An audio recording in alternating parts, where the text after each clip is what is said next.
Anggota Komisi 5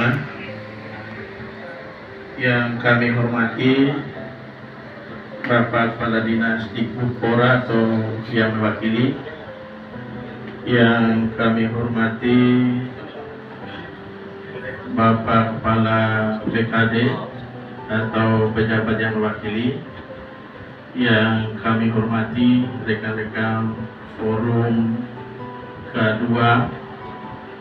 Alhamdulillah, syukurillah di hari ini kita bisa bertemu untuk membahas sekaligus audiensi terkait masalah yang dihadapi rekan-rekan kedua yang sudah lama mengabdi namun belum mendapatkan perhatian serius dari pemerintah.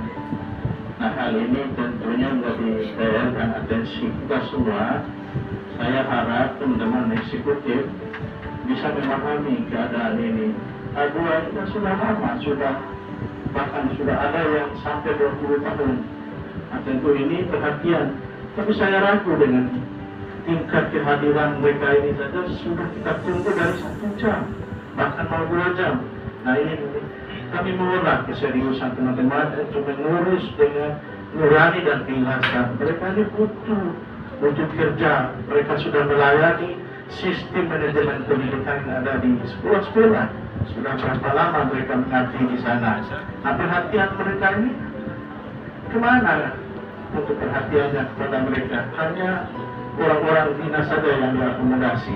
Nah, saya ingin mendalami hal ini mungkin Pak Pimpinan. Lalu pengajuan formasi yang diangkat kemarin itu bagaimana sistemnya? Apakah berdasarkan pengajuan operator narkotik di sana atau memang ada skala prioritas yang diajukan oleh teman-teman Kemendikbud atau Dikbudpora dalam hal ini? Nah, tentu kita harus membaca, mengklarifikasi kebutuhan yang sesungguhnya di sana. Nah, formasinya berapa? Kan ini tinggal 135 nih, yang mungkin berbeda lama pengabdiannya, bisa ada yang 10 bahkan sampai 20 tahun. Nah, ini yang perlu kita lihat dan kita dukung supaya mereka ini juga mendapatkan perhatian yang sama dengan guru-guru yang baru diangkat, yang ada penuntasan itu. Kita makna penuntasan itu tidak hanya untuk guru saja sebenarnya. Tanpa mereka ini ya, tentu sistem pengiriman data dan lain-lain oleh teman-teman yang dapat operator maupun PLU sana tentu terhambat. Maka demikian kami berharap saudara-saudara yang lebih kompeten untuk mengurus ini ya bisa memahami apa yang menjadi kebutuhan rekan-rekan ini. Saya juga mengharap pada pimpinan rapat dan kita harus menelurkan rekomendasi, karena dengan 135 ini saya kira cukup juga dengan APBD kalau memang untuk menghitung kembali berapa sih pengeluaran dengan 135 orang ini.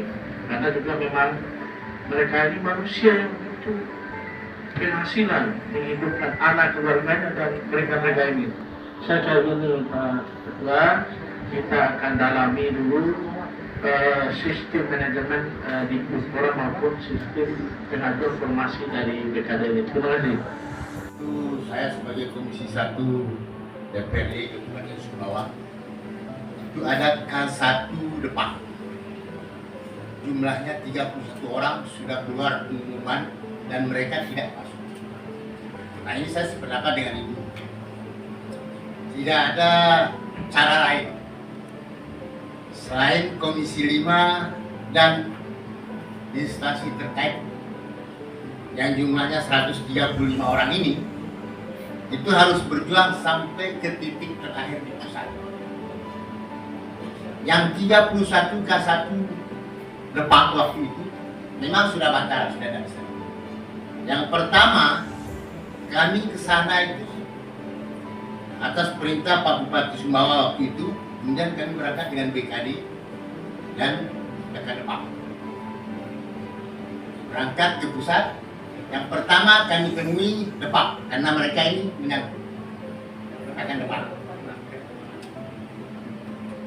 Kemudian dari sana, kalau kita lihat semua bahan yang sudah ada di sana itu sudah terlambat 2 hari. Tapi kami melakukan lobby-lobby bagaimana caranya, akhirnya dibongkarlah berkas itu. Dan yang 31 ini dimunculkan kembali. Dengan lobby kami sebagai Komisi 1 waktu itu termasuk pasal 10 dan semua BKD tepat, kami berharap bukan lagi peserta mewakili yang menangis, kami yang menangis. Atas dasar itu mereka bongkar semua berkas. Bayangkan waktu itu kalau saya tidak salah ya 30-an provinsi, kita termasuk provinsi sekian ratus kabupaten yang harus dibongkar. Tapi memang harus melalui pendekatan-pendekatan yang memang secara kekeluargaan tak bisa yang lain. Kalau berbicara tentang regulasi, selesai sudah mereka ini tidak bisa. Nah, ini yang saya maksudkan. Saya sependapat kita berangkat. Pertama, yang 135 orang ini harus tahu posisinya di Jakarta depan di mana, di BKD-nya lewat instansi mana, guru atau apa, ini harus. Dan itu kita pilih. Bila perlu kita berangkat dengan mewakili OPD masing-masing. Sesampainya di sana kita diberi petunjuk, Pak. Petunjuknya apa? Dari Jakarta depan ke Departemen Agama, ke Kementerian Agama baru kita berangkat dikasih surat pengantar ke DKI, waktu itu DKI. Nah, di sana tembus begitu pendekatan ya yang namanya manusia juga pasti punya hati. Kalau berpegang pada regulasi sudah cocok dengan apa yang kita katakan. Karena itu harapan kami pada saat